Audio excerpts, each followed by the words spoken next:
Alaska hides things you'll never see on any map. Creatures older than the trees, faster than the wind, and hungrier than you can imagine. These are the ones who came back, and the warnings they left behind. My name is Luke Talon, and I've been a wildlife ranger in Alaska's Tongass National Forest for just over 15 years. I was born into the Tlingit tribe, raised by a family who believed the land wasn't just something you lived on, it was something that lived with you. Our elders taught us the old ways, how to read the land, how to respect it, and how to know when it was telling you to leave.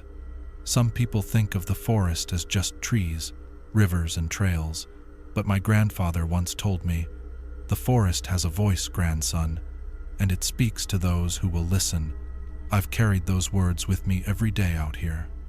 Most days are predictable in their own rugged way.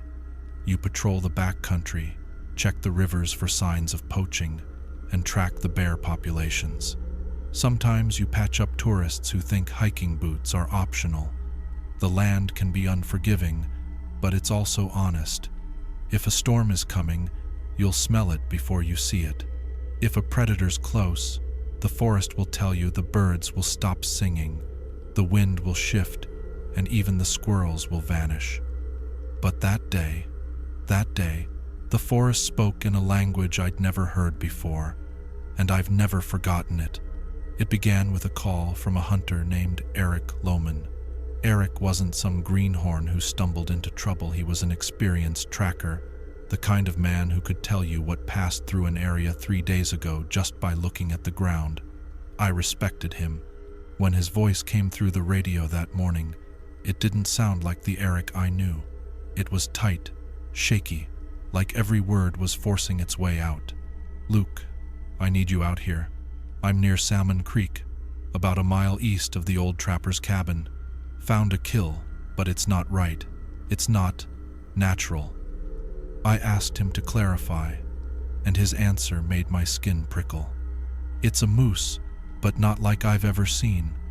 I don't think a bear did this. Hell, I don't think anything I know did this. Just get here." I geared up. Out here, you don't ignore a gut feeling, yours or someone else's. I slung my .30 -06 over my shoulder, strapped my sidearm to my thigh, and packed enough gear to handle a day in the deep backcountry. The morning air was thick, a cold mist rolling low over the muskeg. The Tongass is the largest temperate rainforest in the world, and when the fog moves in, it swallows everything: sound, color, even the horizon.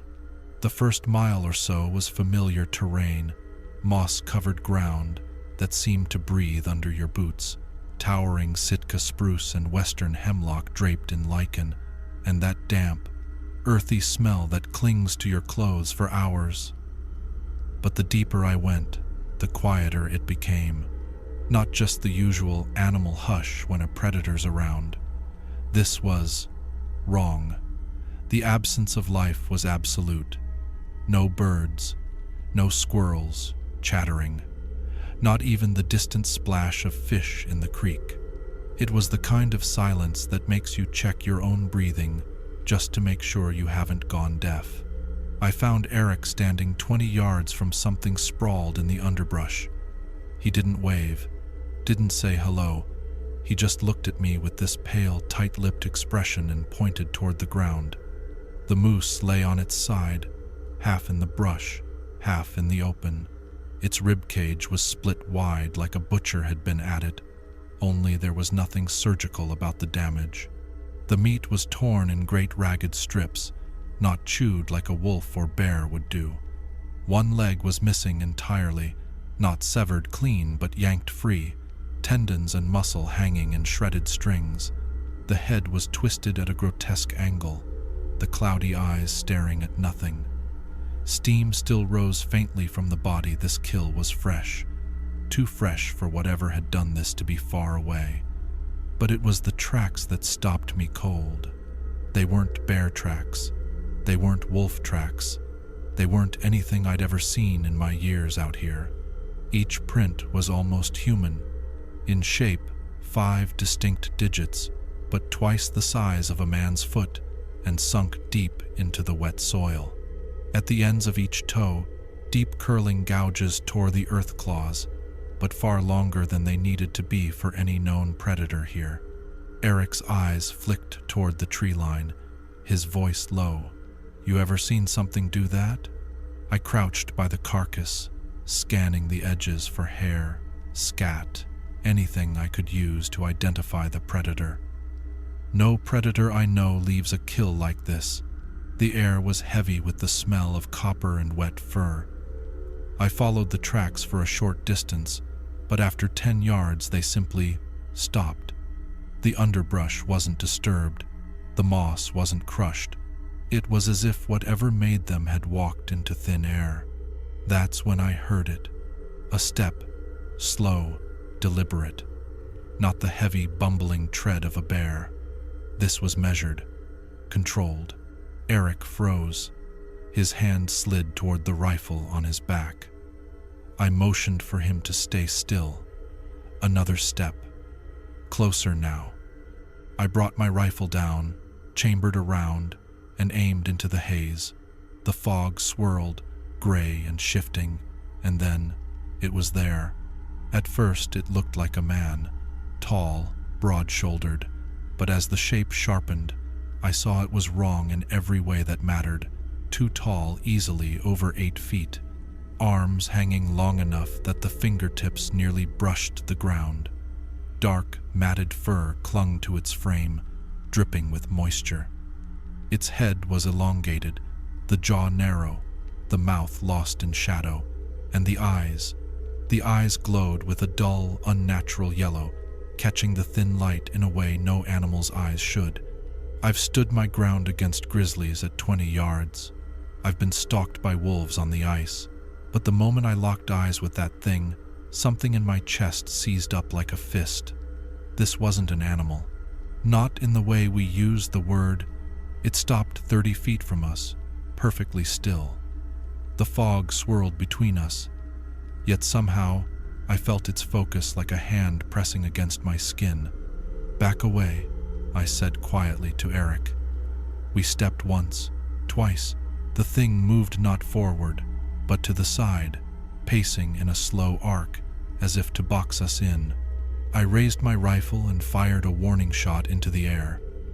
The report cracked through the mist and echoed across the creek bed, but the creature didn't so much as twitch. It kept moving, silent, its gaze locked on us. "That's no bear," Eric whispered. The creature turned its head toward him in one smooth, almost liquid motion. Its lips peeled back, revealing teeth long, thin, needle-like, predatory in a way that made my stomach knot. That ended whatever part of me was trying to measure my response. I fired center mass. The shot hit. I know it hit. I saw the impact, saw the dark fur ripple with the force, but the creature only staggered slightly, as though I'd shoved it instead of shooting it. A low, wet growl rumbled out somewhere between a lion's snarl and the sound of air escaping a deep wound. Eric fired at its head, but the bullet cut through empty mist. The thing was gone, melting backward into the fog, until it was just another shadow among many. We stood there, rifles raised, eyes sweeping the white shroud around us. The silence was worse now, heavier. Even the creek was quiet. Minutes passed before I lowered my rifle. Eric's hands trembled on his gun. We searched the area. No blood, no disturbed brush, no new tracks. The ones near the moose were already softening, as if the ground was swallowing them whole. Finally, I told Eric we were done. We wrapped the carcass for collection and started the long trek back. Even miles from the kill site, I found myself looking over my shoulder. The fog lingered along the tree line like it was following us. That night, I sat in my cabin cleaning my rifle over and over. My mind replayed the encounter again and again. The elders' warnings echoed in my head, stories about shadow walkers, about spirits that could take the form of men, about predators that didn't belong entirely to this world or the next.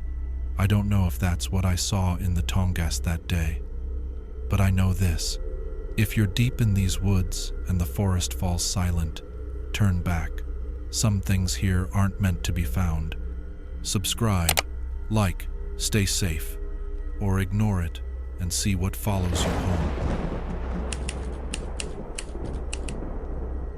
My name is Jackson Voss, and I've hunted these Alaskan ranges since I was old enough to hold a rifle. My father taught me the craft the way his father taught him: respect the animal, track with patience, take the shot clean. Out here, taking a life isn't about sport.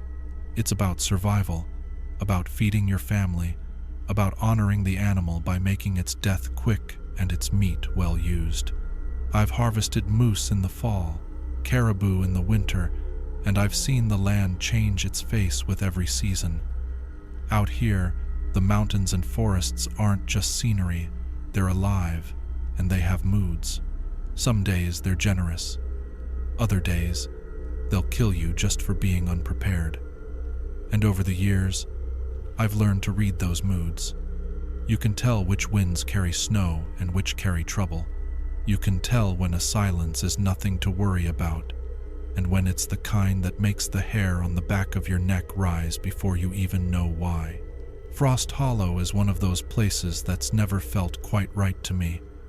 It's a wide, bowl-shaped valley that dips between two ridges east of the main line of the Chugach Range. The snow there lingers weeks longer than anywhere else, and the cold has a weight to it, the kind that sinks through your parka and settles deep in your bones, no matter how many layers you wear. The old-timers say the hollow holds the cold because of its shape. I think it holds more than that. The way sound behaves there isn't natural. On some days, it carries too far, letting you hear the crack of a branch from half a mile away. On others, it dies the instant it leaves your lips, like the air swallows it whole. You can be in the middle of a conversation and suddenly feel like you're standing in a vacuum. They say the wind is to blame, but I'm not so sure. It was late January when I went in alone. The sky was that washed-out white, so pale it almost blended with the snow. There was no sun, just an even, cold light that made it hard to judge time. I was tracking a bull moose a friend had spotted moving through the valley the day before. Judging from the size of the prints in his photos, it was a big one, maybe the biggest I'd see all season. I had my .338 Winchester slung over my shoulder, a pack with enough supplies for 2 days, and my snowshoes strapped to the side. I didn't bring anyone with me. Not because I'm reckless, but because some hunts feel personal. This one did. The snow underfoot had a hard crust from last night's freeze. Every step broke through with a crunch, and each sound seemed to echo against the ridges. My breath came out in white plumes, each one hanging in the air before fading. The valley was still, too still. No ravens circling, no squirrel chatter. Even the wind was absent. The first sign something was wrong came about an hour in. I'd been following the moose's trail easily, wide, deep tracks, with occasional signs of feeding on willow branches. Then the prints stopped. Not turned, not doubled back, just stopped in the middle of an open stretch of snow. The clean, sharp edges told me the tracks were fresh, no more than a few hours old, but there was no continuation. No sign of where the animal had gone. I crouched down, brushing snow from the edges of the last print. My eyes scanned the area. That's when I saw the drag marks. They cut across the snow like someone had pulled the animal on its side. Deep grooves, each lined with churned ice and tufts of coarse hair. The pattern was strange, the marks weren't even. One was deeper, more pronounced, like the weight had been on one side of the body. I followed, moving slow, my senses narrowing to the trail ahead. The hairs on my arms prickled under my jacket, even though the air was still. The drag marks led toward a dense stand of black spruce, their lower branches heavy with snow. The space beneath them was darker than it should have been, as if the shadows had thickened and pooled there. I smelled it before I saw it. Blood has a unique scent in the cold, sharp, metallic, almost clean. But when it's fresh and steaming in the sub-zero air, it has a presence, a weight, that punches into your nose and settles in the back of your throat. This wasn't a faint trace. This was strong, overpowering. The snow ahead was marred with crimson. Not just drips, thick splashes. Streaks smeared across the surface where something had been dragged. It painted the tree trunks in arcs, as though something had shaken its head while carrying the kill. Then I saw the moose, or what was left of it. It lay on its side, the neck twisted so far back it nearly touched its spine. The ribcage had been cracked open with such force that shards of bone jutted out at odd angles. Steam still rose from the cavity, drifting upward into the still air, and bent over the carcass, half hidden by shadow, was something I will never forget. At first glance, I thought it was a wolf, a big one, larger than any I'd seen. But as I watched, my brain began rejecting that explanation piece by piece. Its torso was too long, its chest narrow, ribs visible beneath skin that wasn't covered in fur but slick and pale, stretched over bone and muscle in a way that made me think of something long dead and preserved in ice. Its limbs were wrong too long, joints sitting higher than they should have been, giving it an unnatural, stilted appearance. And its head, God help me, the head was elongated, the jaw tapering into something too narrow, and yet when it opened its mouth, it gaped far wider than any predator I've ever seen.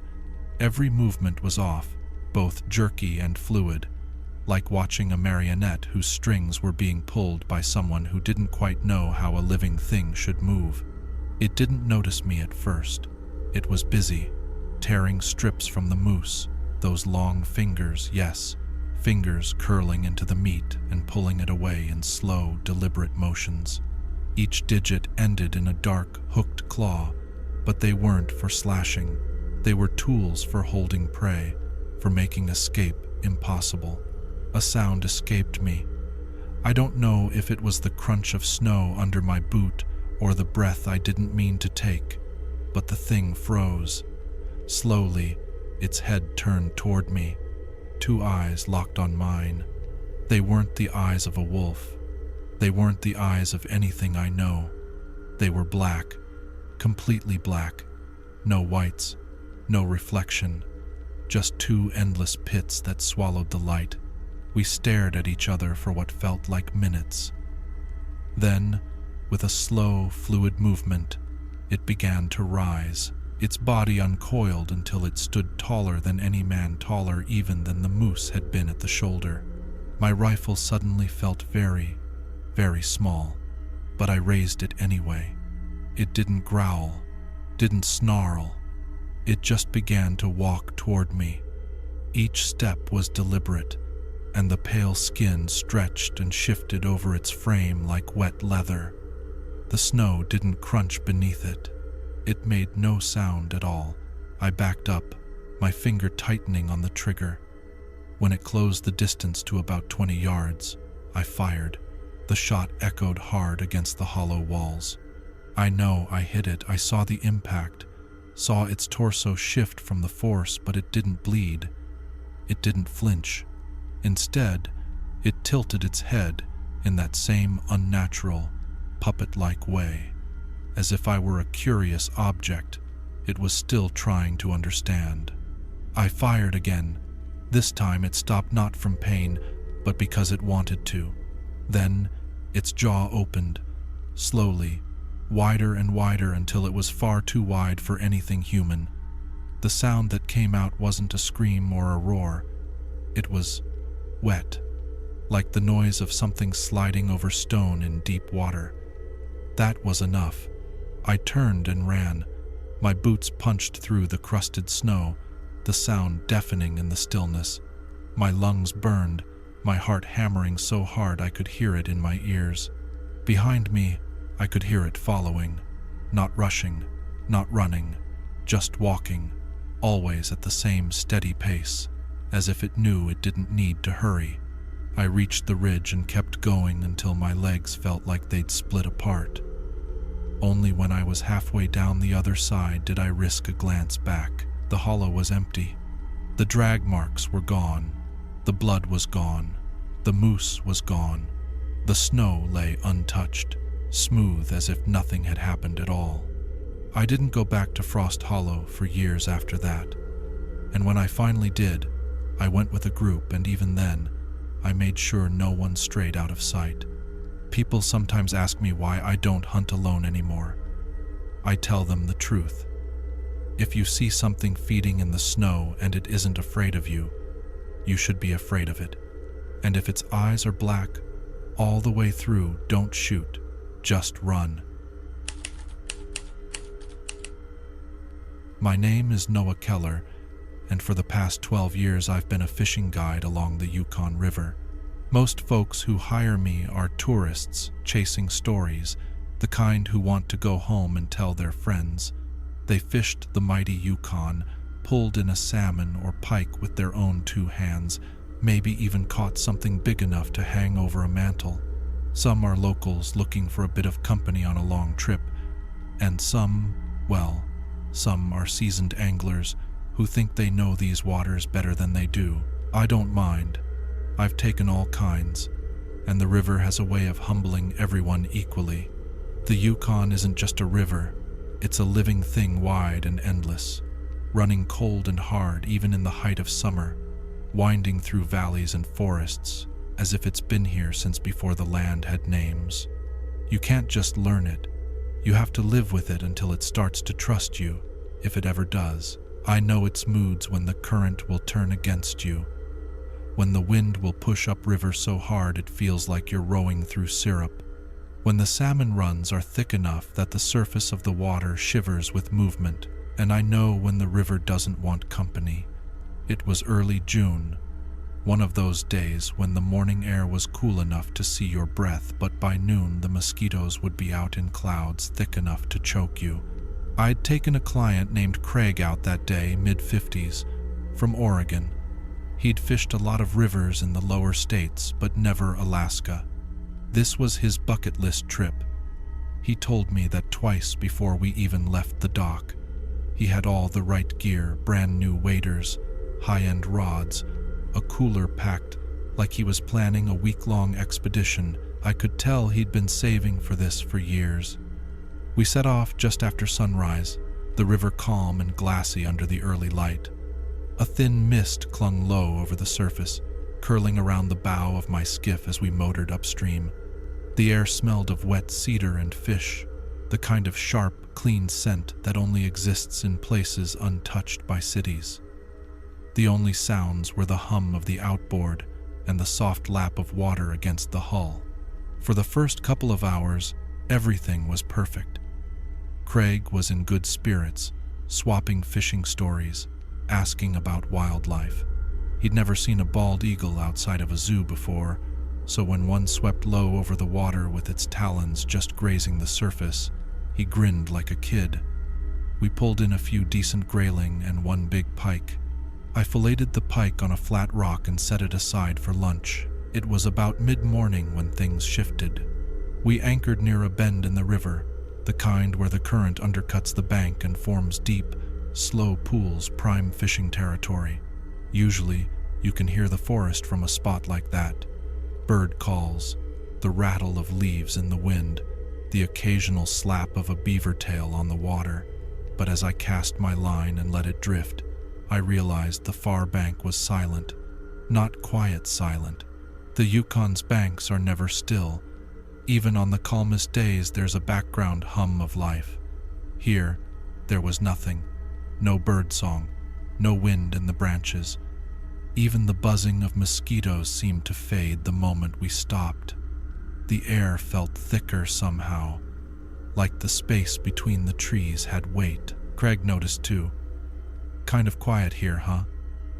Yeah, I said, keeping my eyes on the tree line. Sometimes it gets like this. Doesn't usually last long, but it didn't end. 20 minutes passed. Craig's line went taut and he gave it a sharp tug, reeling in hard. I stepped toward him with the net, ready to scoop whatever he had. The rod bent, the line sang, then went slack. He swore under his breath. Must have thrown the hook. Maybe, I said. Or it was something that let go. When he reeled in, the lure was gone, cleanly severed from the line, not frayed from scraping against rocks. Cut. Before I could say anything, something splashed upriver. Not the light splash of a fish, heavier, denser, like a large animal stepping into the water. Craig turned to look, but whatever it was had already slipped out of sight. "You've got bears here, right?" he asked. "Yeah," I said, "but they don't usually swim toward people." We kept fishing, but my eyes kept drifting upstream. That's when I caught movement on the far bank. At first, I thought it was a man, tall, standing just beyond the shadows of the trees, but the proportions weren't right. The arms were too long, the shoulders hunched, and it wasn't still. It swayed slowly from side to side, like a tree in wind that wasn't there. I blinked, and it was gone. Craig didn't see it.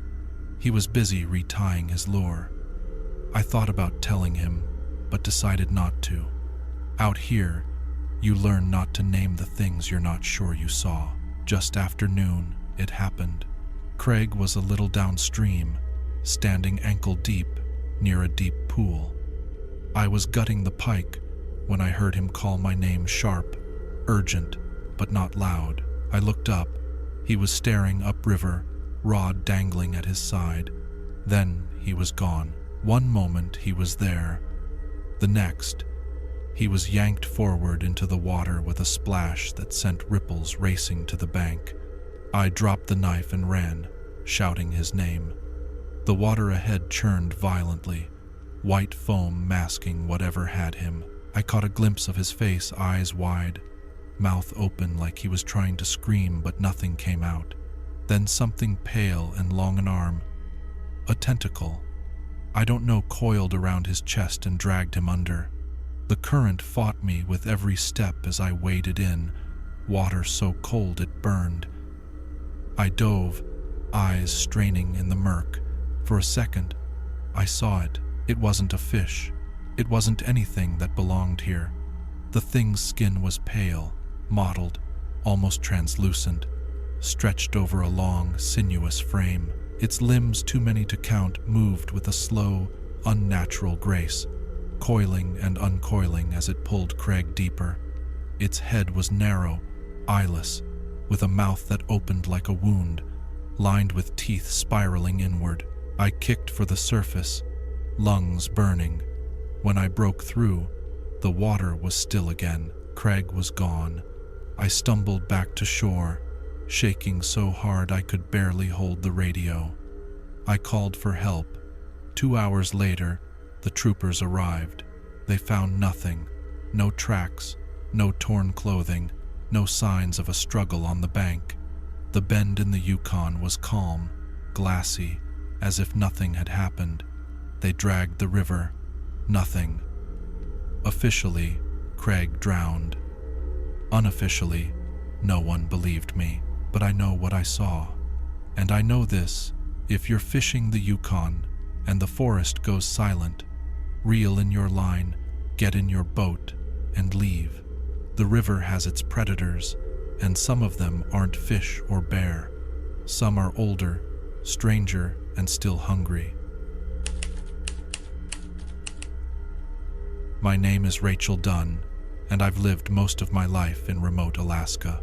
Some folks dream of cities, neon lights, crowded streets, neighbors whose arguments you can hear through the walls.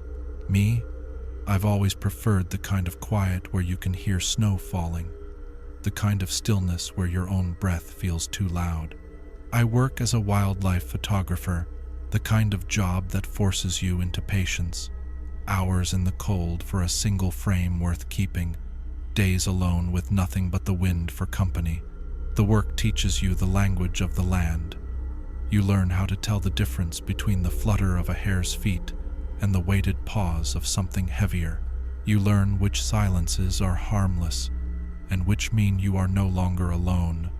It was mid-October, just after the first real snow. The ground was a clean sheet of white, broken only by the dark green of spruce and the jagged spires of birch. The air was brittle, you could almost hear it shatter with each inhale. I'd rented a small cabin on the edge of the Talkeetna wilderness, chasing the caribou migration before winter locked everything under ice. That morning, I was inside by the fire, loading my pack with lenses, batteries, and enough trail rations for a day's hike. My plan was to follow a ridge where the herds had been spotted the day before. That's when I heard it. At first, it was so faint I thought it was my own imagination. A light, metallic chime, far away. Bells. Not cowbells, not wind chimes, not the dull clang of a buoy or the hollow clatter of loose gear. This was clean, sharp bells like you'd hear on a horse-drawn sleigh in some old Christmas card, each note bright, precise, and oddly measured. I froze with one glove halfway on, my ears straining. Out here, you don't hear bells. There were no neighbors, no churches, no winter festivals. The nearest settlement was over 20 miles away by snow machine, and yet there they were again, a cluster of 3 notes, then silence. I stepped to the window. The forest outside was still. The sky was a low ceiling of gray, and the spruce stood like black spears. Then the bells came again, from somewhere west of the cabin, beyond the tree line. It's a dangerous thing, curiosity in the wilderness. But I've always had a streak of it I couldn't quite kill. I told myself it might be a hunter's pack animal. Maybe someone decorated their sled dog harness with bells. Maybe someone needed help. I pulled on my parka, slung my camera bag over my shoulder, and stepped outside. The cold hit me like glass, sharp and dry. My breath plumed in the still air, the sound of my boots crunching on the snow far too loud. The bells rang again, drifting faintly between the trees. They weren't steady.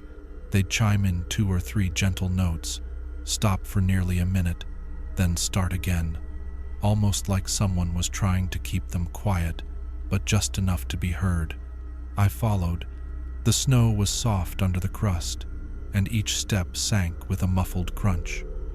The deeper I went, the fainter the bells seemed, always just far enough ahead to keep me walking.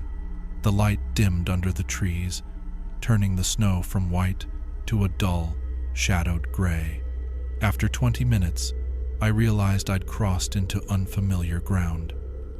These trees were older than the ones near my cabin, their trunks wide enough I'd have to stretch to wrap my arms halfway around.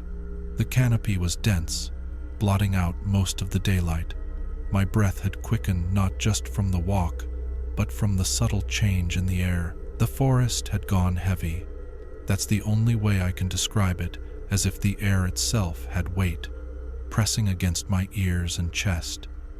It was the same feeling I'd had years before, when a wolf had circled me unseen for over an hour. The bells rang again. Closer now. I stopped, straining past the pounding in my ears. That's when I heard it. Footsteps. They matched mine. When I stopped, they stopped. When I stepped forward, they crunched softly in the snow behind me. I turned, my eyes sweeping the spaces between the trunks. Nothing. No movement, no flash of fur or cloth. Just the forest, holding its breath. I told myself it could be an echo, sound bouncing strangely in the cold, but my stomach was already knotting. I pressed on, slower now. The bells were louder, clear enough that I could almost picture them small, round, silver or brass, swaying gently on a strap. Through the trees ahead, I caught movement. A figure, It was about 30 yards away, half hidden behind a spruce. At first, I thought it was a man in winter gear, but the way it stood was wrong, too straight, too still, like it had been placed there. I cupped my hands and called, "Hello?" No answer. The figure didn't move. Then the bells rang again, and I realized they weren't coming from ahead of me. They were behind me. I spun around, my throat tightening. 20 feet away stood another figure, taller, thinner, draped in something that looked like fur, though it wasn't the glossy pelt of wolf or bear. It was ragged, uneven, hanging in mats from its shoulders and arms, its head tilted slowly, like it was studying me. I took a step back. It took a step forward. The bells chimed again. Its hands were empty. I blinked, my eyes adjusting to the gloom under the canopy. That wasn't fur. It was hair. Long, tangled, matted hair, black and brown and streaked with something pale, clinging to its limbs in ropes. Its skin was ashen, stretched too tight over its bones. And its face, God help me, its face was wrong, smooth where eyes should be. No nose, just a wide mouth. The mouth stretched open, impossibly far, revealing teeth that didn't belong together. Human molars beside needle-thin fangs, jagged animal incisors jumbled in with flat herbivore grinders. The bells chimed again. From inside its mouth, the sound was perfect, crisp and metallic, impossible to mistake, and that's when I understood. The bells were never bells. They were mimicry, a lure. I turned and ran. The forest blurred into streaks of black and white. My boots punched through the crusted snow, my breath tearing in my throat. Behind me, I could hear it not crashing, but gliding, silent except for the occasional, perfect ring of those bells. The sound didn't fade with distance. It stayed just behind me, like the thing was keeping pace, letting me know it could close the gap whenever it wanted. Branches whipped against my arms and face. My lungs burned. I crested a small rise and saw the clearing ahead, the one near my cabin. Relief surged. Then, the bells rang from ahead of me. I skidded to a stop. Another figure stood between me and the clearing. This one was shorter, its head cocked at the same unnatural angle. My pulse roared in my ears. I veered left, plunging through waist-high drifts. The bells followed, sometimes from one side, sometimes the other, as if they were circling, herding me. When I finally stumbled into the open, there was nothing behind me. The forest stood quiet and still. I slammed the cabin door shut, threw the bolt, and collapsed against it. My chest heaved, my ears ringing with phantom chimes. That night, the wind picked up. I sat by the window with my rifle across my lap, telling myself I'd imagined it. Then, just after midnight, I heard it. Faint, metallic, bells, coming from the tree line. I never went back into that part of the forest. And if you ever hear bells where there shouldn't be any, you shouldn't either. My name is Daniel Crow, and I've been a ranger in Glacier National Park for just over a decade. I'm not the kind of ranger who spends most of his time in a visitor center or giving trail lectures. My work takes me deep into the backcountry, where the marked trails vanish under snow before October and where you can walk for days without seeing another soul. It's the kind of place that sharpens your senses whether you want it to or not. The silence is different out here, not peaceful, but alert. Every sound carries meaning. The snap of a branch, the wing beat of a raven, the low creak of a tree in the wind. And just as important, you learn what it means when there's no sound at all. You also learn another truth, one they never tell the tourists. If someone disappears out here, the park doesn't always give them back. In early September, 2 experienced hikers went missing in the Many Glacier region. A married couple from Montana, both in their 40s, out for a week-long backpacking trip. Their last message came from a ridge with spotty cell service. Made it to camp. Beautiful out here. They never came out. When search teams reached the area, they found the couple's tent still standing, zipped, sleeping bags inside, neatly rolled, no torn fabric, no sign of a struggle, just empty. Predators here leave evidence. A grizzly will rip through canvas like tissue paper. Wolves drag prey. Mountain lions leave scat, tracks, fur. But this was too clean, too deliberate. I was paired with Rick Donovan to sweep a 3-mile radius from the campsite. Rick's been a ranger longer than I've been out of high school. Knows the backcountry like the lines on his palm. The kind of man who can tell you what passed through a meadow 2 days ago just by the way the grass leans. We set out before sunrise. The air was cold enough to bite, with thin ice feathering the edges of the streams. The peaks wore their first dusting of snow, bright against the gray morning sky. By mid-morning, we'd picked up something unusual, partial tracks, not belonging to the missing couple. These were barefoot, wide, pressed deep into the soil, like whatever made them was heavy. The stride was too long for a human, too even for a bear. Then the prints simply stopped, vanishing into a stretch of rocky ground where nothing could hold an impression. We were working our way along the tree line when Rick froze. "You see that?" he said, nodding toward a pair of dark spruces. At first, I didn't. The shadows were thick, the light filtering through in sharp green blades. But then, something shifted. It was standing there, half in shadow, half in pale daylight, tall at least 7 feet and broad in the shoulders, but the head was narrow, almost too narrow for its size.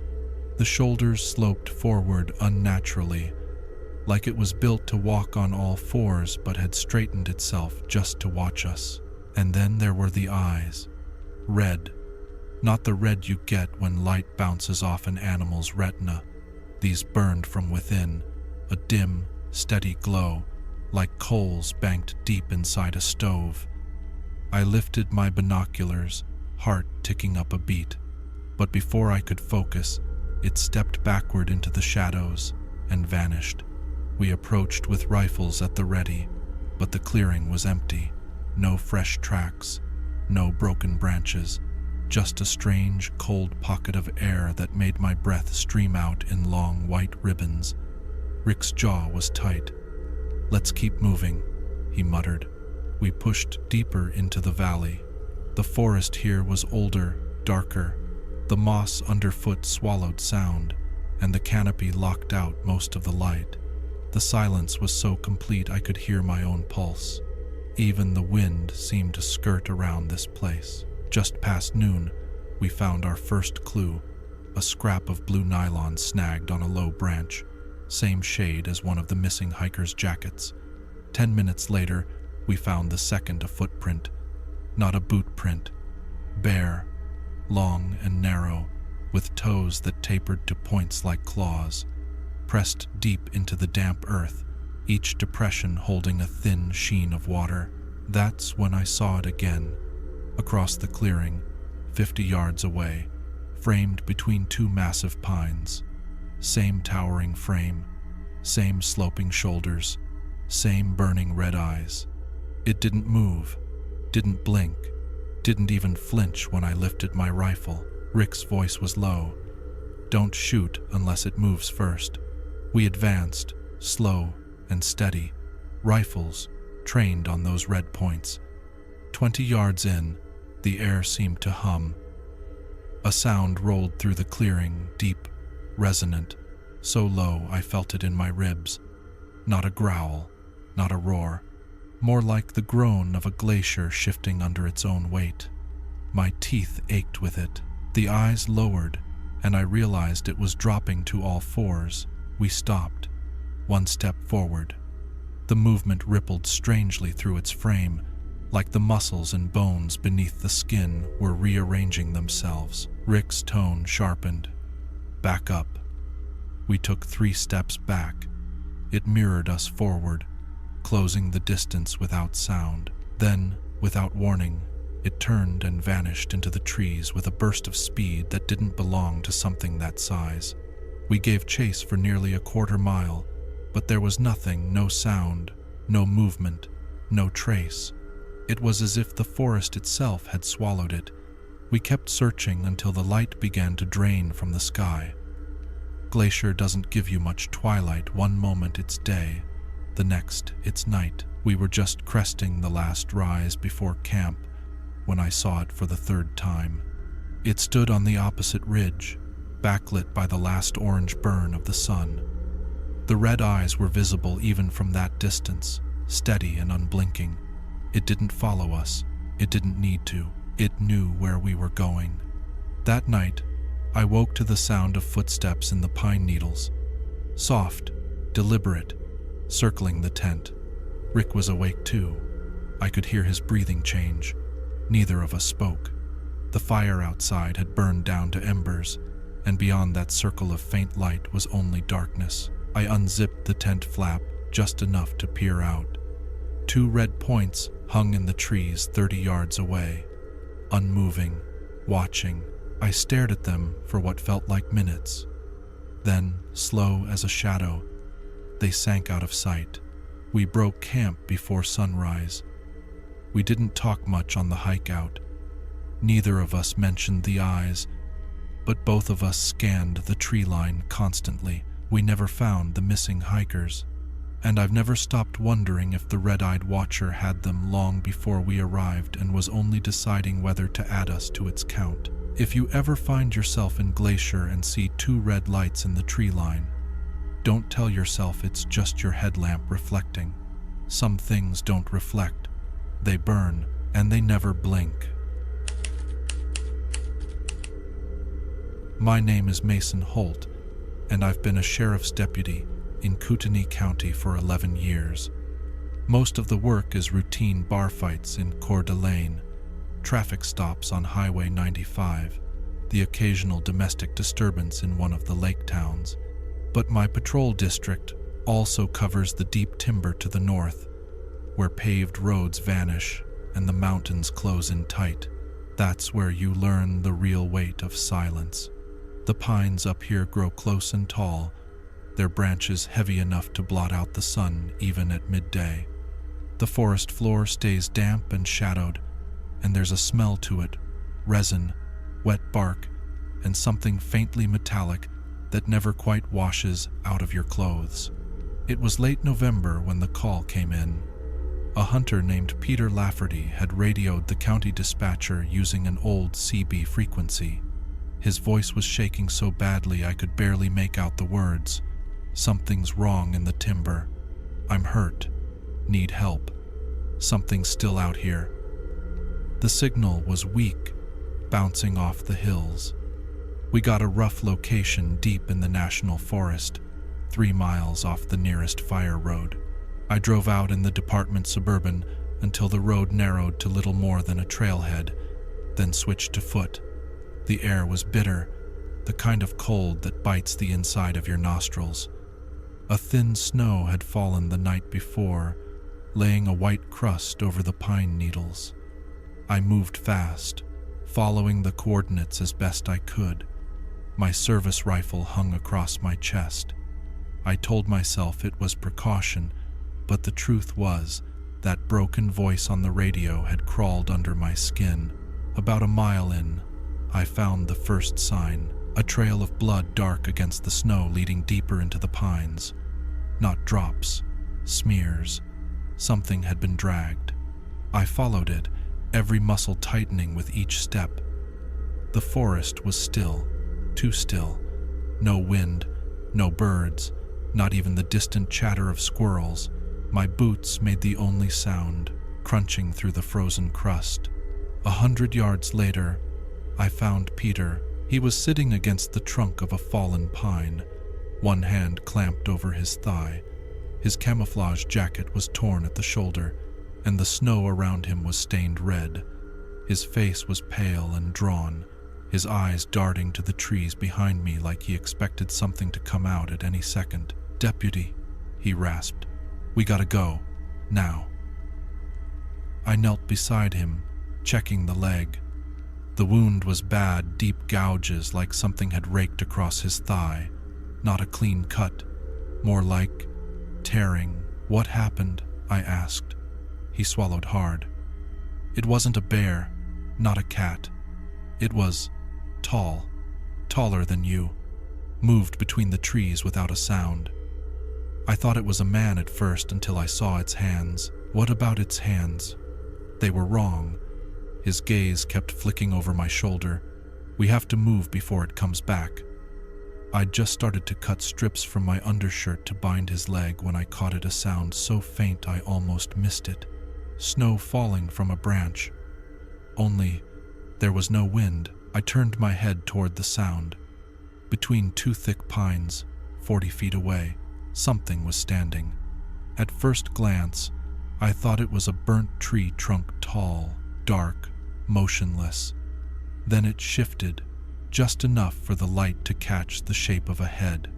The body was massive, broad through the chest, but the arms hung too low, almost to the knees. The skin, if it was skin, looked dark and rough, mottled like wet bark, and the head was wrong. No neck, just a rounded shape set deep into the shoulders, with two faintly luminous points where the eyes should be. We stared at each other for maybe 2 seconds, but it felt like minutes. My breathing slowed, my grip tightened on the rifle. Then Peter's breathing hitched and the thing moved. Not toward us, around us, sliding sideways between the trees without a sound. I rose to a crouch, rifle to my shoulder. "We move. Now," I told him. I hauled him up, slinging his arm over my shoulder. His weight slowed us, but I wasn't about to leave him. Every few steps, I caught flickers of movement, a shadow shifting behind the pines, a dark limb sliding out of sight. It wasn't following in a straight line. It was circling. The trail back felt twice as long. Peter stumbled more than once, nearly taking us both down. The silence pressed in heavier with every step. 1/2 mile from the trailhead, I heard it again, the soft thump of snow falling where it shouldn't. Then came the smell. It hit like opening a freezer full of rotting meat. Thick, sweet. It coated the inside of my mouth. Peter's eyes went wide. "It's close." We broke into as much of a run as his injury would allow. My rifle kept sweeping the trees, my finger just off the trigger. Then, 20 yards ahead, something stepped into the trail. It was the same height I'd seen before, but now there was no mistaking the details. Its arms were impossibly long, the fingers ending in curved black claws. The chest was wide, but the torso tapered too sharply, giving it a hunched, predatory look. And the head, dear God, the head was almost featureless except for the eyes. They weren't bright like a flashlight beam. They were dull, like embers nearly burnt out. Yet they fixed on us with a weight that made my throat tighten. It didn't rush us. It just stood there. I raised my rifle. "Back," I said to Peter, though there was nowhere to go. The thing took one step forward. Snow didn't crunch under its weight. I fired center mass. The crack of the shot rolled through the trees, echoing off the ridges. The thing jerked once, but didn't fall. It didn't bleed. It just stared. I fired again. This time it let out a sound low, drawn out, vibrating the air between us. It wasn't a roar. It wasn't animal. It was wrong. Then, with a movement too quick for its size, it stepped off the trail and melted into the pines. I waited, every muscle screaming, before pulling Peter forward again. We didn't stop until we reached the Suburban. When I finally looked back, The trail behind us was untouched. No prints, no sign it had ever been there. Peter made it to the hospital. He wouldn't tell anyone else what he saw, just said it was a bear. I didn't correct him, but I know what I saw. And I know this: if you're in the deep pines and the forest goes still, get out, because there are things in those shadows that don't rush to kill you. They watch, they wait, and sometimes they let you leave just so they can follow you home. My name is Jonah Reese, and I've been with Alaska Search and Rescue for 9 years. Most of the calls blur together hikers underestimating how fast the weather can turn, hunters getting lost after dusk, snowmobilers breaking down miles from the nearest road. You learn to expect the worst, because out here, a mistake isn't just an inconvenience, it's a death sentence. But some calls, they don't fit the pattern, and some nights still keep me awake. It was late February, the kind of cold that makes your teeth ache just from breathing. Snow had been falling on and off all day, and the wind was still coming in low, heavy gusts that rattled the tree line. We'd been called out just after sunset. 3 college kids from Anchorage had gone missing near the cliffs above Ketchikan's northern inlet. They'd been snowshoeing earlier that afternoon, posting pictures to social media, and then went silent. No cell reception after 4:17 p.m. We had a team of 4, me, my partner Lena, and 2 volunteers, Rick Alvarez, a seasoned SAR veteran, and a younger guy named Tyler, new to the work but eager. We geared up, loaded the sleds, and pushed out into the dark. Night search in the backcountry is a different animal. Your world shrinks to the range of your headlamp. Every shadow feels closer, every sound carries.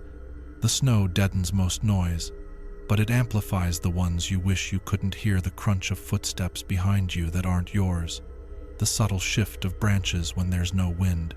We picked up the trail about 2 miles from the trailhead. 3 sets of snowshoe prints headed uphill toward the cliffs. They were fresh enough that the snow hadn't filled them in, maybe 3 hours old. The higher we climbed, the steeper and narrower the trail became, the slope dropping away sharply on our left. My lamp caught flashes of dark water far below through breaks in the trees. The wind off the inlet cut through every layer of clothing I had on. An hour in, we found the first odd sign. The prints had stopped in a small clearing. Not paused.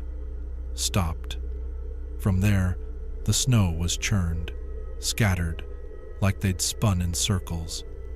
No sign of a fall, no drag marks, no branching path, just confusion stamped into the powder. Rick crouched to study the scene, his breath steaming. "Looks like they were spooked," he said quietly. "Spooked by what?" Lena asked. That's when we heard it, a sound drifting in from somewhere beyond the tree line. Low, almost too low to register, like a hum felt more in your bones than in your ears. Tyler turned his head, frowning. "You hear that?" We all did. It pulsed, steady, like the rhythm of something breathing. I scanned the trees with my beam. Eyes open. Let's keep moving. We found the prints again about 30 yards beyond the clearing, but they were different now. The stride was longer, uneven, like they'd been moving fast but not quite running. Then the trees began to thin, and the ground tilted more sharply toward the cliff's edge. That's where we saw it. At first, I thought it was a tree trunk leaning over the drop, but then it shifted just a subtle sway, side to side, against the wind. It was tall, too tall. The beam from my headlamp barely caught its shape, a long torso, limbs that hung low, and a head that seemed to tilt toward us. The darkness clung to it in a way that didn't make sense, like the shadows wrapped around it rather than falling across it. The hum grew louder. Rick hissed, "Don't move." We all froze. The thing didn't charge. It didn't rush. It stepped back, just enough to vanish into the dark between the trees. I exhaled slowly. Let's move. Now. We followed the trail another quarter mile, and that's when the footprints began to split. The 3 sets of prints fanned out in different directions, all still toward the cliff. My gut twisted. They're being herded. The hum was closer now. It seemed to come from multiple points in the dark, moving with us, ahead of us. My headlamp caught flickers, a limb sliding between trunks, a shape ducking low into the brush. Lena swore under her breath. It's driving us too. I didn't want to admit it, but she was right. Every route forward seemed to curve toward the drop. Tyler's light swung wide, and for a split second, it caught one of them, fully pale skin stretched over an emaciated frame, limbs jointed wrong, eyes like wet glass. It froze in the beam, its head cocked at an unnatural angle, before melting back into the dark. Tyler's voice broke. What the hell was that? No one answered. We found the first body minutes later, one of the missing hikers, lying on her back in the snow just feet from the edge. No wounds, no blood, eyes wide open, a frozen scream etched across her face. Rick bent to check for a pulse, but I grabbed his arm. Don't. Something moved in the dark behind her, just out of the light. We backed away, but the hum followed. Now it was layered, multiple tones weaving together, almost forming a pattern. It was pulling at the base of my spine, making it hard to think. Tyler muttered, "It's telling us to go forward." That was exactly what it was doing. Lena hissed, "Back, now." We turned, moving fast, not caring if we lost the trail. The hum spiked, then broke into sharp bursts like clicks. Every time the clicks came, something moved in the dark at our flanks. And then, ahead of us, the tree line opened to nothing. We'd been turned again. The cliff edge yawned, just feet away. My boots slid in the snow as I stopped short. The drop was sheer, jagged rock disappearing into black water far below. Shapes began to emerge from the tree line behind us. Not one, not two, half a dozen. All tall, all wrong, all swaying in that same hypnotic rhythm. The hum built to a single, vibrating note that made my teeth ache. My vision tunneled. I felt my knees start to give. Then Lena fired. 3 sharp cracks from her sidearm shattered the night. The hum stopped. The shapes froze. "Move!" she shouted, grabbing my arm. We ran. The dark between the pines swallowed everything behind us. But I could feel them there, pacing us, just far enough back to keep out of sight. We didn't stop until we reached the sleds. We brought back only one of the 3 hikers that night, and she never spoke a word to anyone after. The other 2, they stayed on the cliffs. I don't know what those things were, but I know their tactic. They don't chase you down. They make you walk yourself over the edge. If you're ever in the high country at night and the trail starts to narrow, check where your feet are taking you. And if you hear a low hum in the dark, turn around before it tells you where to go. My name is Eli Whitefeather. I'm a Cherokee tracker by trade, born in the Qualla boundary and raised on the old ways. My grandfather taught me that the mountains have their own memory, and that if you walk them long enough, they will remember you too. I make my living now guiding hunters, research teams, and sometimes law enforcement through the Great Smoky Mountains. It's a skill that demands patience, respect, and the willingness to see what most people miss or to notice what most people wish they hadn't. I've walked these ridges since I was a boy. I know their language, the way a squirrel's chatter changes when a fox passes, the way the air thickens before snow, the sudden hush that means a predator is near. But there are other silences too, silences that don't belong to any animal.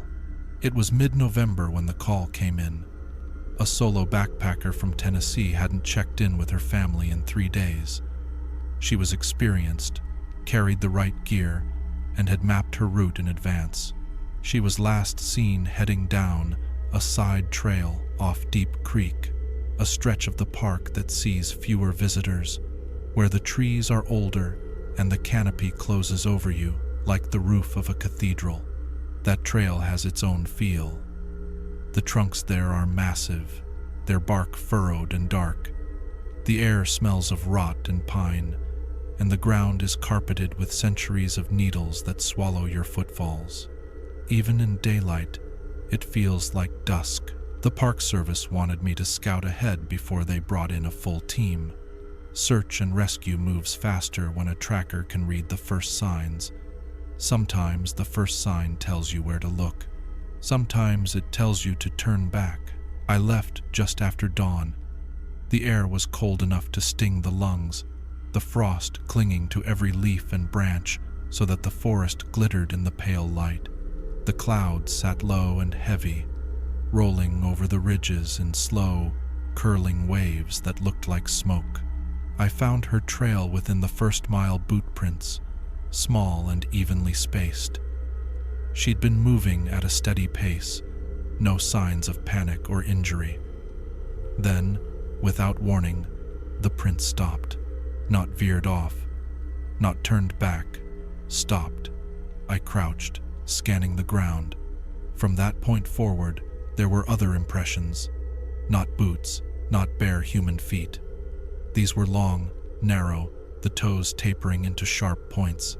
No heel marks, no arch. The stride was unnaturally smooth, every print pressed into the ground with the same weight, as if whatever made them glided rather than stepped.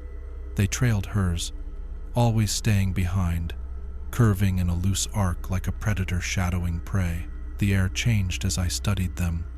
The forest smells damp earth, pine, decaying leaves seemed to fade, replaced by a faint metallic tang, sharp and dry, like old blood or a pocket full of copper coins. My skin prickled beneath my jacket. I followed. The further I went, the stranger it became. The prints avoided breaking twigs or disturbing moss.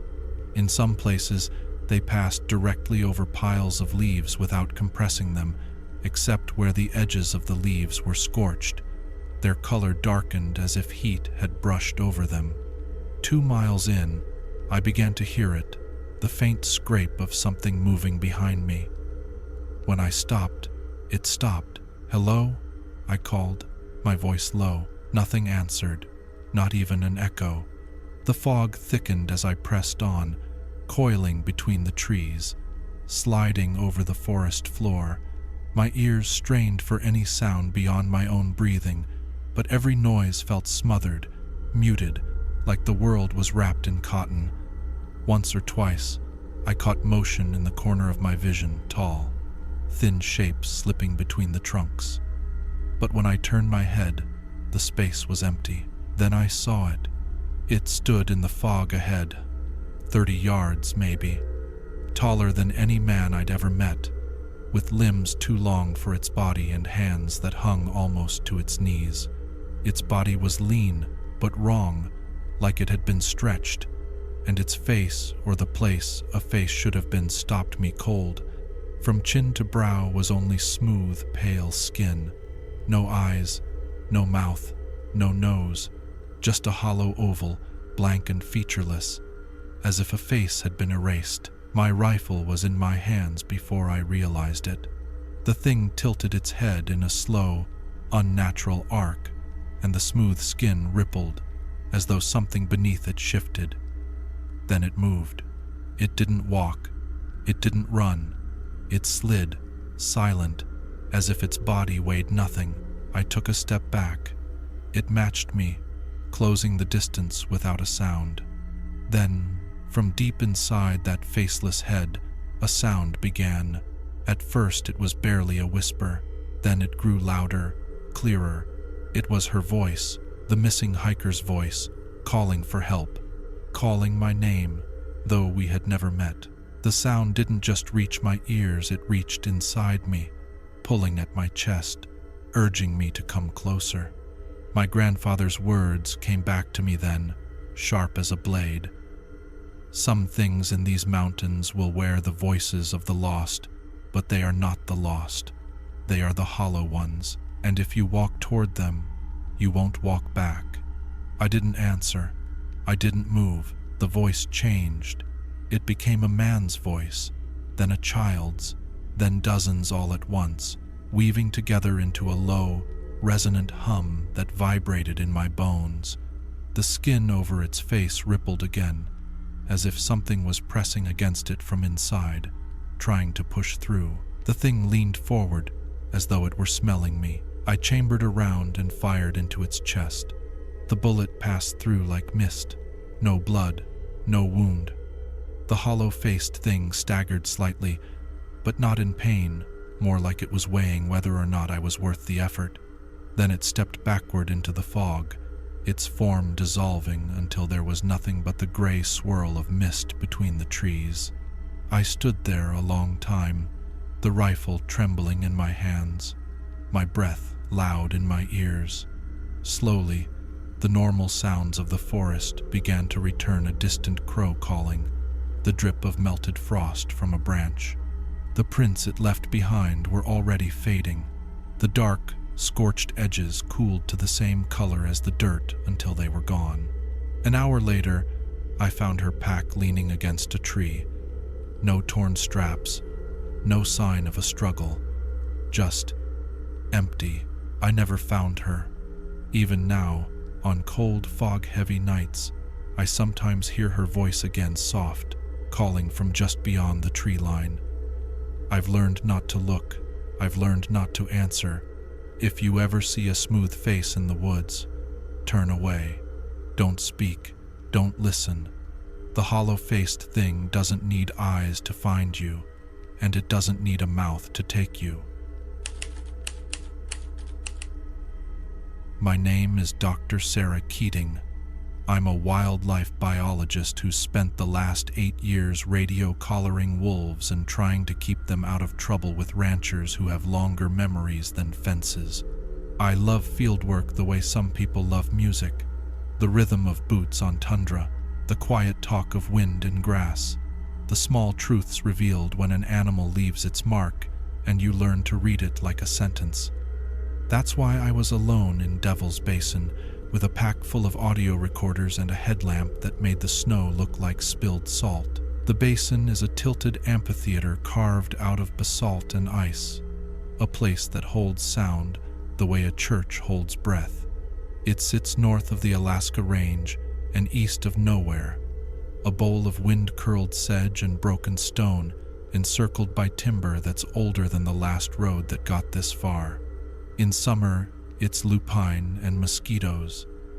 In winter, it's a white crater that glows under the moon like a giant, cold eye.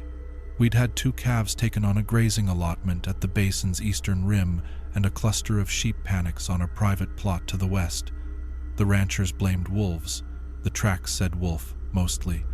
The stride was long, the pads clean, but the measurements didn't fit any collared animals I knew. One print was over 12 inches from heel to toe, which is what we call a red flag, and my lab calls a measurement error. I double-checked with my own boot beside it. Size 8, an easy ruler. The print didn't shrink. So I came in with 6 acoustic monitors, a thermal scope, and the quiet kind of hope you keep in your pocket, that the data would make sense, that the howl on the spectrogram would show me a familiar signature I could point to and say, "See, it's just wolves. Let's fix the fencing, add fladry, bump the guard dogs." Simple. A storm had rolled through the night before, buffing the snow smooth. The sky was a taut gray drumhead, the kind that stretches all day without breaking. I parked the truck at the locked gate, skied the 2 miles to the basin's lip, and dropped into a stillness so complete I could hear my jacket fabric rasp when I breathed.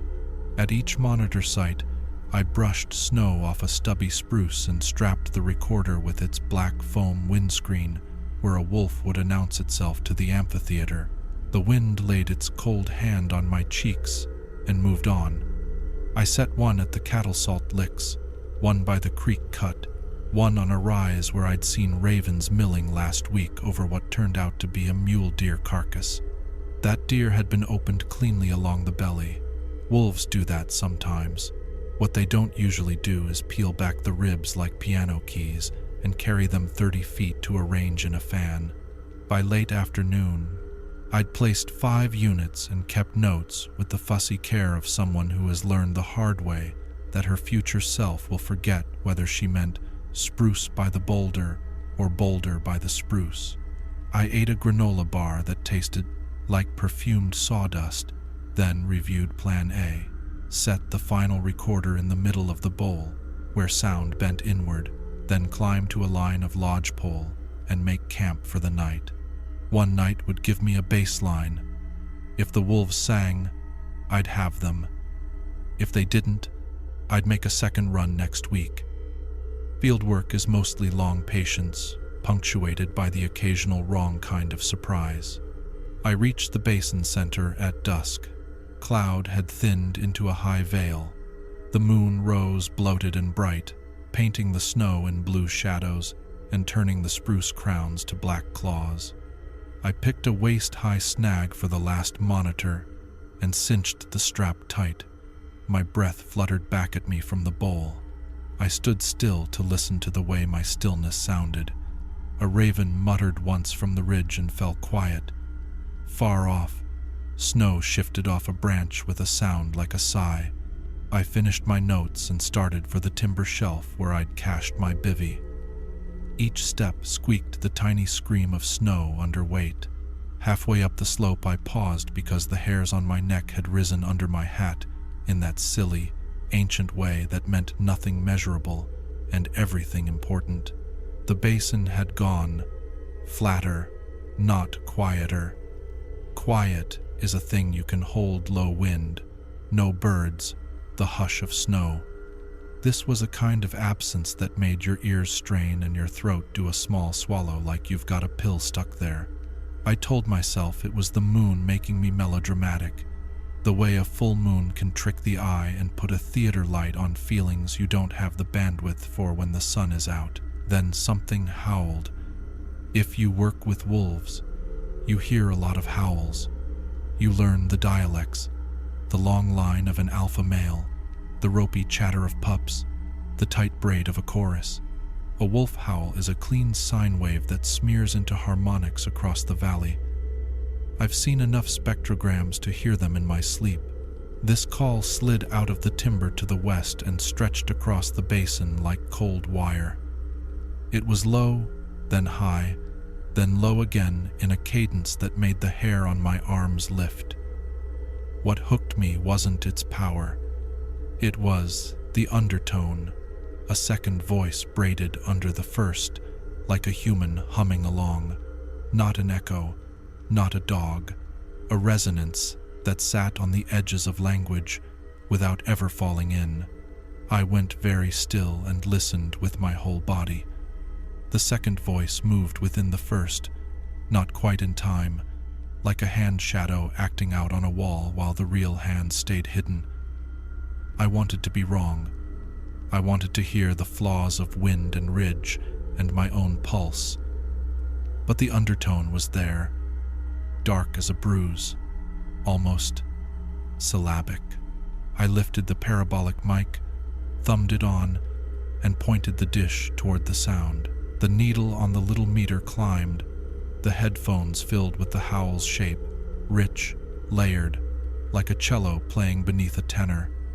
When it ended, the basin held the space it had occupied in the way a bed holds a warm dent after a body rises. Another answered from the north rim, closer. The same long shape, the same not-wolf echo nested inside. It rolled like a human voice calling from underwater. My recorder red light winked to say it heard it too. Good. I breathed out, fogging my scarf, and let my training put scaffolding around the fear. We record, we map, we explain. I queued a voice memo, described the calls, the times, the compass bearings, like that could root me in the rational world. A third howl bloomed from the east, the ridge above the grazing allotment. Closer still, the undertone there had texture, like rough cloth. My hands felt too large inside my gloves. I stood in the bowl of Devil's Basin under a moon that looked like it had opinions and knew, somewhere behind the part of my brain that makes Grant budgets, that I wasn't listening to wolves. Movement on the far slope snagged my eye. I raised my binoculars, a bad habit at night, but moonlight makes its own rules. At the edge of the timber, a large shape slipped between trunks. It flowed more than walked, a long-backed, narrow-hipped thing that kept low the way a wolf does when it breaks cover. It paused where the shadows thickened, and for a heartbeat I lost it. Then it moved again, and the scale of it clicked wrong. Too tall at the shoulder, too long in the leg. A wolf's lines are clean. This was a stretched version of the same blueprint, like someone had printed the design too large and not adjusted the proportions. It came out of the shadow far enough that moonlight laid a mouth of pale on its flank. I looked for fur. What caught the light looked like skin stretched over moving cables. Short hair, maybe nothing. The cold pressed through my layers and into my stomach like a hand. I lowered the binoculars and told myself, moose at a bad angle, elk with mange, a trick of contrast. The brain hates blanks. It will fill them with monsters or explanations, depending on what you feed it. The North Rim animal howled again. The undertone ran its fingers up my spine. Too human to be safe, too not human to be comforting. I made for the trees. Open ground is an honest risk. Timber gives you cover and also a place to be surprised from. I chose the risk I could touch. The moon poured itself down the slope behind me and pushed my shadow ahead. I moved in a straight line, slow, boots squeaking. The basin floor is deceptive. What looks like flat is a subtle roll of hummocks and thin crusts over willow tangles. I kept my weight centered, the parabolic mic cradled like a guitar I was afraid to play. Halfway up, I found the kind of track that makes your mouth dry. It was a print in the moonlit crust, crisp and lonely, an elongated paw with 4 tapered toes and no visible claw marks. The heel pad was broader than any wolf's and had a cleft, like 2 pads fused. I placed my glove beside it and felt stupid for the theater of it, but I needed the photo. The print matched the big measurements from a week ago, the stride that ran up the slope in a set of 3, then vanished like it had stepped onto air. I followed the direction because that's what I do, and because turning my back on it felt worse than having it ahead. The timber shelf welcomed me with the close dark of trunks and a resin bite in the nose. I found my cache bivvy, small stove, a dry bag with extra batteries, and propped my back against a tree where I could watch the basin. I clipped the parabolic to a tripod and set the thermal scope on the snow. The scope turned the world to a smear of black and heat, a relief map of living. Heat moved on the eastern rim, low and slow, a pale smear. Another heat signature ghosted the north. A third, large and vertical, paced the west. Wolves travel in a line more often than not, single file to save energy. These were too far apart. The paces were odd.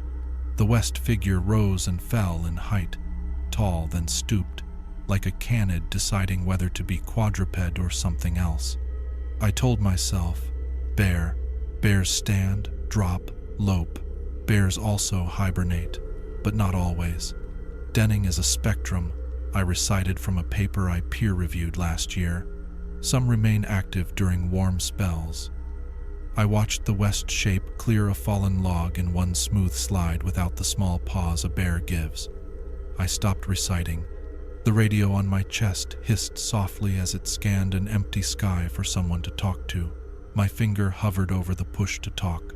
What would I say? I think I'm watching 3 animals that sound like wolves and move like bad guesses. I let the radio be a talisman instead of a conduit and set it down. The first howl came again. Lower now. Closer. The undertone pushed at the vowels, and for half a second my own name seemed to be in it, stretched until it wasn't mine anymore. I flinched so hard the thermal slipped in my hands and the image skittered. When I found the west rim again, it was empty. My throat did the little swallow. I listened for the sound a large body makes crossing hide snow. Nothing. A shadow moved between 2 lodgepole to my right. 30 yards, maybe less. I raised the scope and caught heat that shouldn't have been that high off the ground. It was tall and narrow and then not narrow at all as it dropped to all 4s so fast my eyes didn't articulate the transition. It flowed behind a stump with a speed that didn't match gravity. I switched off the thermal. The world came back in blade blue moonlight, blacks and silvers, and the green ink of the spruce. I breathed through my scarf until my pulse obeyed again. That's when a new sound lifted out of the basin, small and piercing. A whine, like a dog keening. It tugged at the soft place in your chest that answers to baby cries. It sawed at me. I stood. My brain said rabbit. My bones said don't. The keening dissolved into something wet and low, a gurgle, then quiet. I waited. Nothing moved. My breath rose and fell in white ghosts. The moon climbed and leveled, making the basin look like a photograph of itself. My toes lost feeling first, then my fingers. I flexed them for the simple comfort of being able to. At some point, while I was watching a particular tree as if my concentration could keep it from sprouting teeth, the east rim shape was suddenly in the open snow. I didn't see it exit the timber. It was just there, a long, dark thing coasting down the slope without the bobbing head and shoulder that make canids look like sewing machines. It didn't so much run as reassign its weight from place to place with casual precision. It crossed a wind-carved drift, and the moon lit the line of its back. I saw the ridge spinnules along its spine, a line of small, raised structures. Fur, ridged muscle? I couldn't tell. The legs were too long for a wolf, the forelimbs especially, elbows tucked close as it moved. When it paused halfway down, it lifted its head, and the facial silhouette rang wrong. A wolf's skull has dignity, clean planes, and measured angles. This had something additive, a swell where the sinuses would be, a longer maxilla, a jaw hinge set farther back. The ears were set a little too low, a little too large, like a costume designed by someone who had seen a wolf once and worked from memory. It turned its head not toward me but toward the recorder I'd strapped to the little snag in the basin's center. The red LED winked, shameless. The animal, or whatever word I should be using, took 2 silent steps, then 3, and stood beside the recorder like a man beside a microphone. It opened its jaws. What came out wasn't just a howl.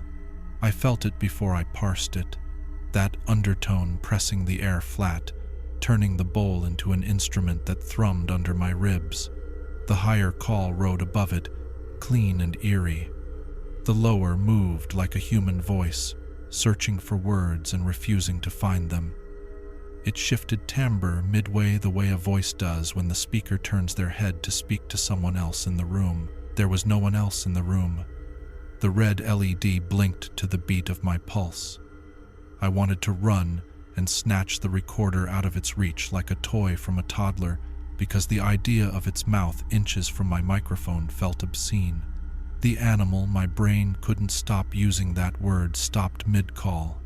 It cocked its head toward the timber shelf exactly where I was, as though it had just remembered I existed. It didn't sniff. It didn't test the wind. It just looked. The reflected moonlight caught its eyes. Not red, not supernatural. Wolf eye shine is greenish, sometimes yellow. These were a flat, pale shine like coins, like someone had painted the retina and forgot to add the reflective tapestry behind it. The effect was wrong because it wasn't dramatic. It was dull. Human eyes don't shine at night. These shouldn't have, and yet they did barely. Like an argument it wasn't interested in having. It took a step toward me. I didn't shoot.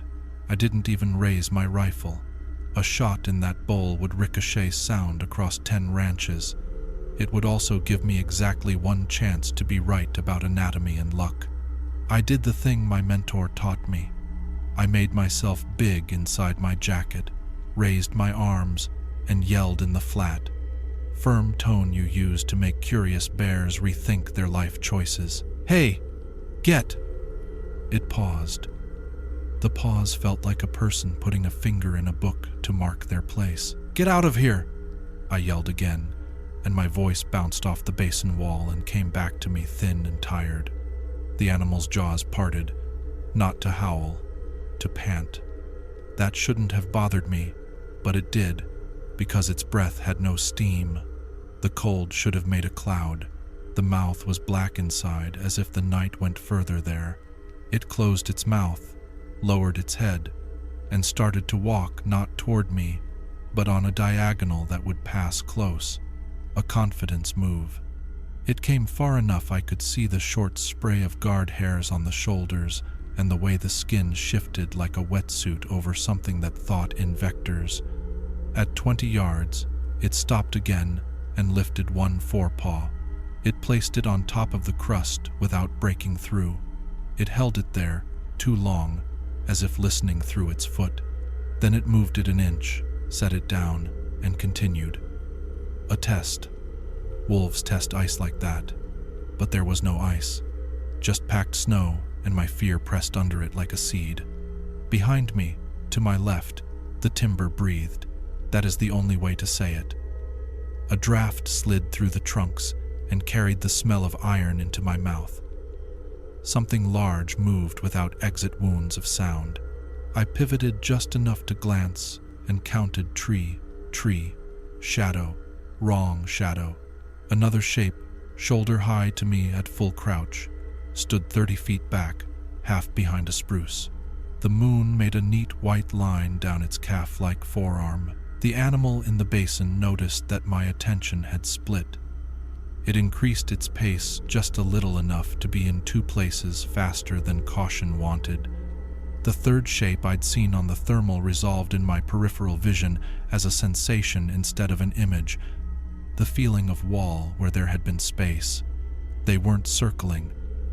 Circling implies a ring around a center. This was a corrugation, a folding of the world so that all the paths I could have taken became fewer.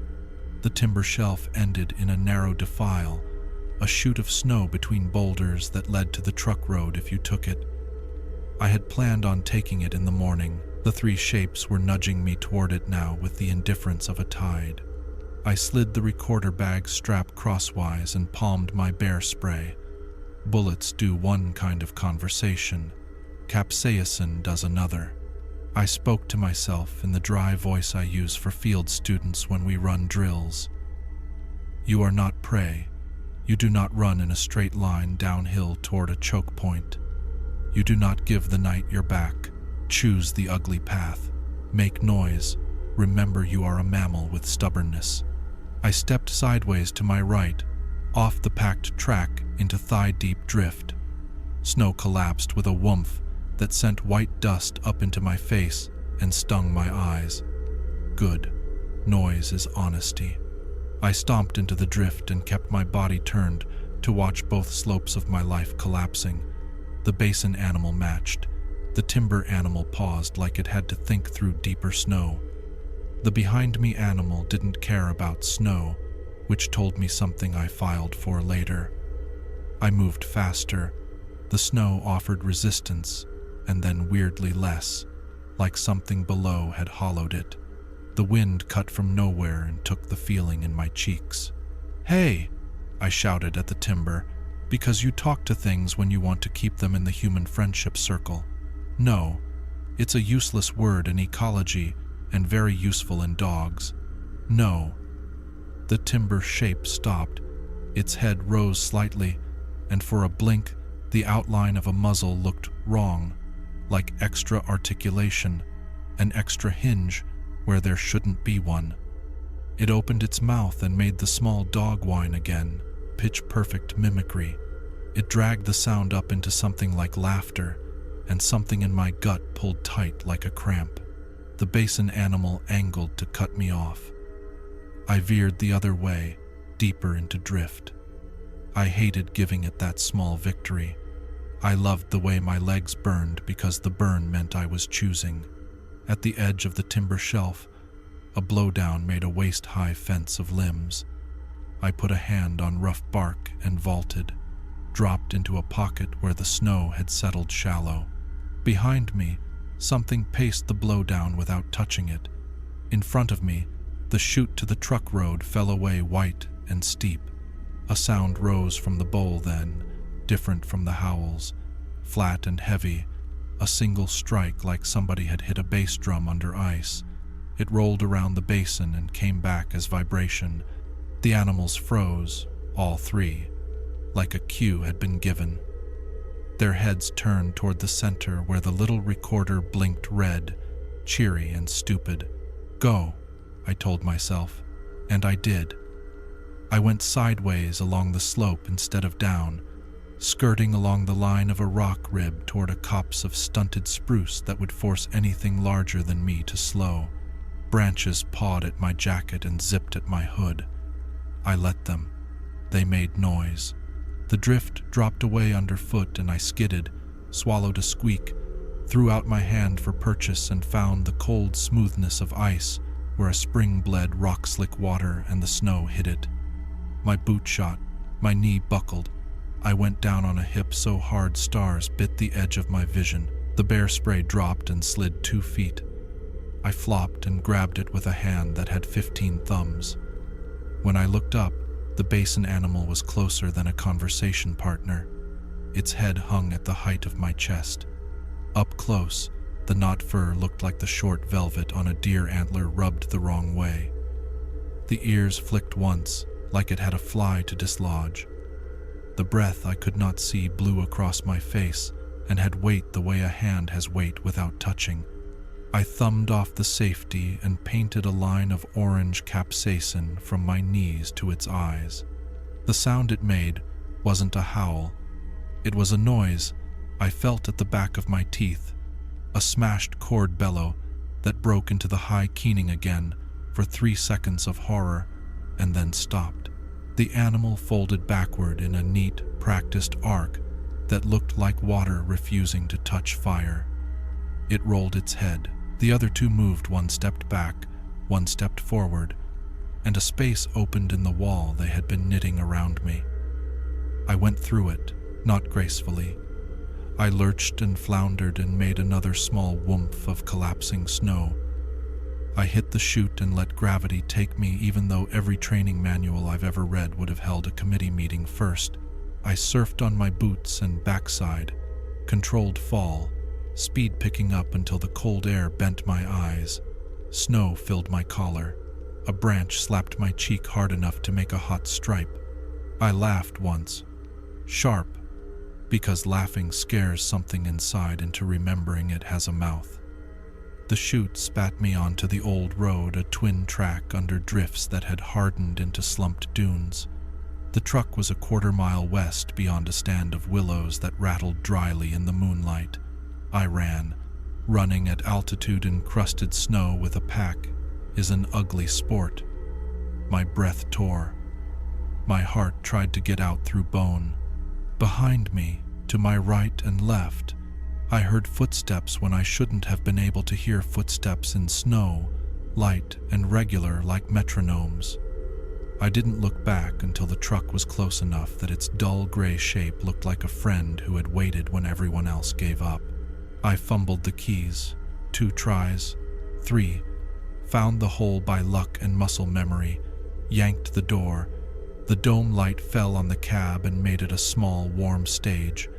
I threw myself across the seat, jammed the key, cranked. The engine grudged, caught, settled into the chuffing idle of a machine that doesn't care about your narrative.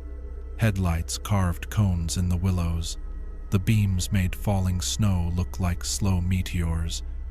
On the road ahead, something loped into the light and stopped with the intimate ease of an animal that knows roads. In the wash of yellow, it looked wrong and right at the same time. The longer I looked, the less my knowledge knew where to sit. It was a canid that had been given wrong math. Longer forelimbs, a back that wasn't a straight line, a head that tapered into a mask of a head. It blinked once, slowly, not eyeshine now, but the flat, not light I'd seen before. It turned its head toward the passenger side, and I felt, stupidly, like it was reading the papers on my seat that said "Menace Assessment" in earnest bureaucratic font. I pressed the horn with my palm and held it. The sound roared out and slammed back from the basin wall and made the steering column vibrate under my hand. The animal didn't startle. It took 3 unhurried steps to the side and vanished. Not into brush, it was open there, but into shadow thick enough to be a door. I drove without breathing for a while, then realized that wasn't sustainable and let my lungs hurt their way back to work. I didn't check the mirror. I didn't need the story the mirror would tell. At the gate, my hands shook enough that I had to hold the padlock in 2 hands to get it open. Once I was through, I pulled onto the county road and let the truck rattle its way toward the small town where our field office kept terrible coffee and a spectrogram software license that I suddenly loved more than my own bed. By noon the next day, I had all 6 recorders on the lab table and a paper cup of coffee I didn't drink. I ran the files through Raven and watched the blue-gray spectrograms lay out their ladders of sound. Wolves draw a clean line that rises and falls with predictable curves. The calls from Devil's Basin sprouted shadows. Under each primary howl, there was a second structure, thicker, darker, stacked like a shelf below the main. By phonation, the textbooks would say, some canids produce multiple simultaneous frequencies.